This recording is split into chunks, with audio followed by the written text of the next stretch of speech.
जी दोस्तों, अवांखे भली कार कयूं था पंहिंजे चैनल सिंधी लाइव में। वीडियो शुरू करण खां पहिरीं दोस्तनि खे गुज़ारिश कंदुमि असांजे चैनल खे लाइक कयो, सब्सक्राइब कयो ऐं वधीक दोस्तनि ताईं शेयर कयो। जी दोस्तों, अॼु असांजो वीडियो आहे सिंध जे नामियारे शाइर ऐं हिकु अज़ीम इंसान उस्ताद बुख़ारी जे बारे में। सिंधी ॿोलीअ जो नामियारो शाइर सैयद अहमद शाह उर्फ़ उस्ताद बुख़ारी वल्द सैयद हाजन शाह 16 जनवरी 1930 ईस्वीअ ते ॻोठ गुलाम चांडियो दादूअ में पैदा थियो। उस्ताद बुख़ारी 1944 ईस्वीअ में सिंधी फाइनल पास करे 1947 ईस्वीअ में तालीम खाते में उस्ताद मुक़ररु थियो। 1964 ईस्वीअ में सिंध यूनिवर्सिटीअ मां सिंधी अदब में MA कयईं। 1967 ईस्वीअ में गवर्नमेंट कॉलेज लाड़काणे में लेक्चरर तौरु मुक़ररु थियो ऐं आख़िर में प्रोफेसर जे उहिदे तां रिटायर कयईं। पाण सिंधी ॿोलीअ जे बहितरीन ऐं जदीद सिंधी शाइरनि में पहिरें सिफ़ जो शाइर हो। खेसि सिंधी अदब ऐं शाइरीअ जी ख़िदमतुनि एवज़ संदसि वफ़ात खां पोइ 2009 ईस्वीअ में हुकूमत पाकिस्तान तरफ़ां प्राइड ऑफ परफॉर्मेंस जो तमग़ो ॾिनो वियो। सैयद अब्दुल्ला शाह जी वॾ वज़ारत दौरान मञता तौरु गवर्नमेंट डिग्री कॉलेज दादूअ जो नालो संदसि नाले उस्ताद बुख़ारी डिग्री कॉलेज दादू तौरु मनसूब कयो वियो।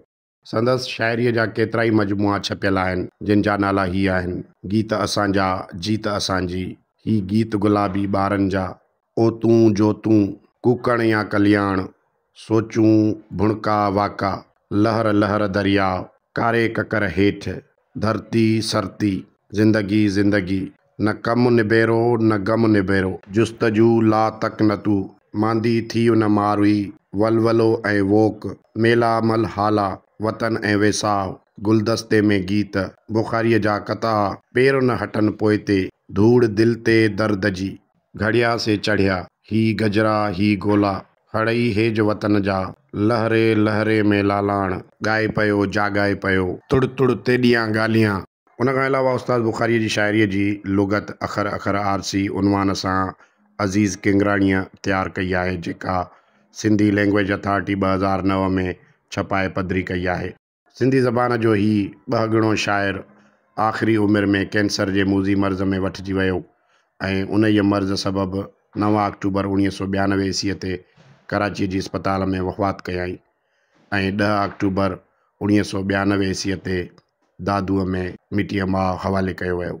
उस्ताद बुख़ारीअ जी शख़्सियत ऐं फ़न ते ताज जोए जो क़ौम चवे थी ॿोल नाले किताब सिंधी साहत घर हैदराबाद पारां 1993 ईस्वीअ में छपजी पधिरो थियो ऐं संदसि ज़िंदगी ऐं फ़न ते ॿियो अहम किताब नौजवान अदीब अली दोस्त आजिज़ आदेसी उस्ताद नाले लिखियो आहे, जेको रोशनी पब्लिकेशन कंडियारे पारां साल 2005 में छपियो आहे।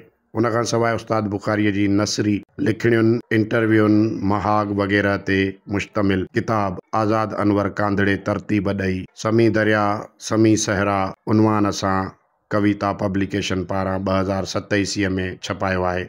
उस्ताद बुख़ारी प्रोफेशनल हिसाब सां 16 साल ॿारनि जी तरबियत करण खां पोइ पहिरियों सेकेंडरी स्कूल टीचर ऐं 1963 ईस्वीअ में लेक्चरार थियो। हिन दौरान हिन डिग्री कॉलेज लाड़काणो ऐं डिग्री कॉलेज दादूअ में ख़िदमतूं सरअंजाम ॾिनियूं। लेक्चरार खां पोइ असिस्टेंट प्रोफेसर बि बणियो, जंहिं तां 60 सालनि जी ॼमार में रिटायर कयऊं। उस्ताद बुख़ारी न सिर्फ़ु लाइक़ु उस्ताद ऐं सुठो शाइर हुयो, पर हू हिकु सुठो मौसीक़ार पिणु हो। हिन पंहिंजी केतिरनि ई गीतनि जूं धुनियूं तरतीब ॾिनियूं। उस्ताद समूरी हयाती शाइरीअ जे झोल में ताज़ा तवाना गीत भेटा ॾिना। जी दोस्तों, त हीअ हुई मालूमात सिंध जे नामियारे शाइर ऐं उस्ताद बुख़ारीअ जे बारे में। उमेद कयूं था त असांजो वीडियो अव्हांखे पसंदि आयो हूंदो। दोस्तनि खे गुज़ारिश आहे त असांजे चैनल खे लाइक कयो, सब्सक्राइब कयो ऐं वधीक दोस्तनि ताईं शेयर कयो। वॾी महिरबानी। लख थोरा। जी लतीफ़। जय झूलेलाल।